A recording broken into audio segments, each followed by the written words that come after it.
Hi, I'm Jim Mose, Executive Director of Faith and Finance Ministries at the Pension Boards of the United Church of Christ. Friends, if you are a Pension Board's annuity plan member receiving lifetime annuity income from either the basic annuity or the participating annuity, then you know that during the fall of every year, the Pension Boards arrives at a decision that determines your monthly income payments for the next year. But have you ever wondered how the Pension Boards arrives at this decision? Well, here with me today is Brian Bodiger, President and CEO of the Pension Boards, to help us understand this process. Welcome, Brian. Thank you, Jim. It's a pleasure to be here. Brian, can you walk us through how the Pension Boards determines annuity changes each year? Yes, Jim. In order to ensure that we have the necessary funds to fulfill our commitment of guaranteed lifetime income, we must look at what we call the funded status. And I can get into that shortly. Every November during the Board of Trustees meetings, our benefits committee and our investment team reviews the basic and participating annuity payments based upon the funded status and annual investment performance measured from September to September. During this time, the Pension Boards reviews the value in current dollars of all of its projected future payment obligations to all participants.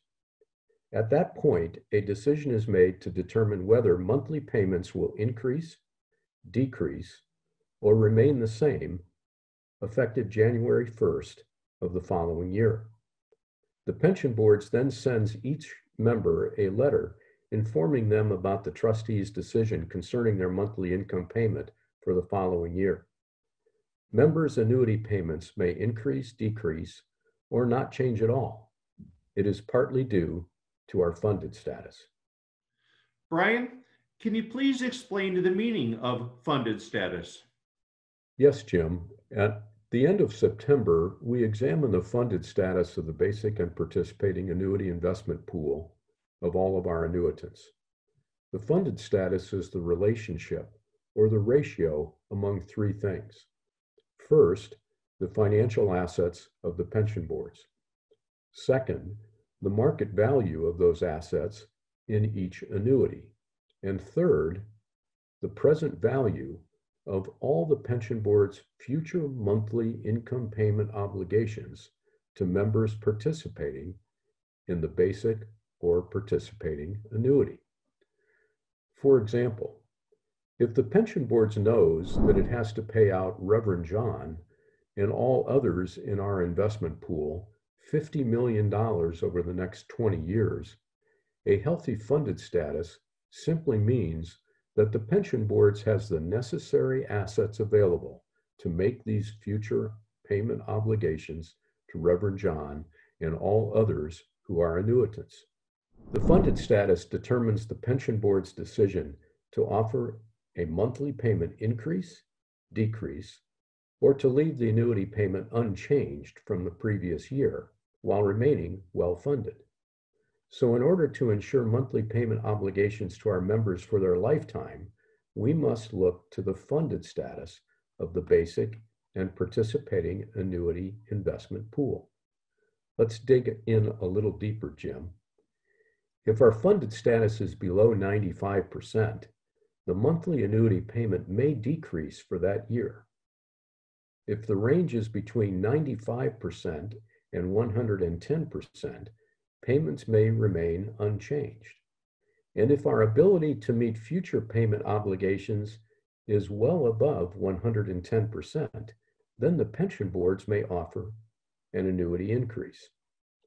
I want to assure our members that the pension board's disciplined and sophisticated management of the annuities by both staff and consultants has resulted in a very healthy funded status when compared to most corporate and state pension plans.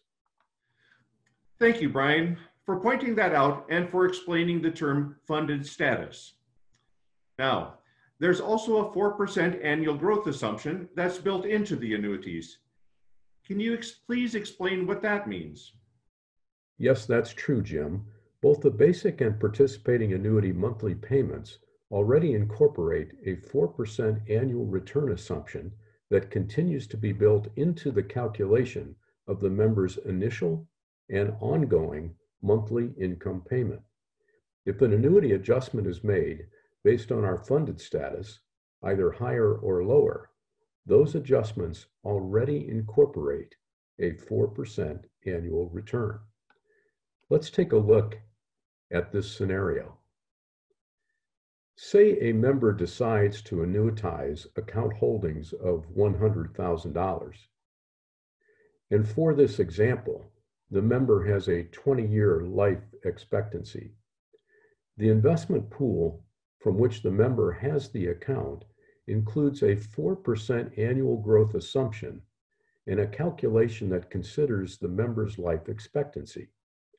This means that the pension board expects the $100,000 to grow at 4% a year for each of the 20 years, or a total of $145,000.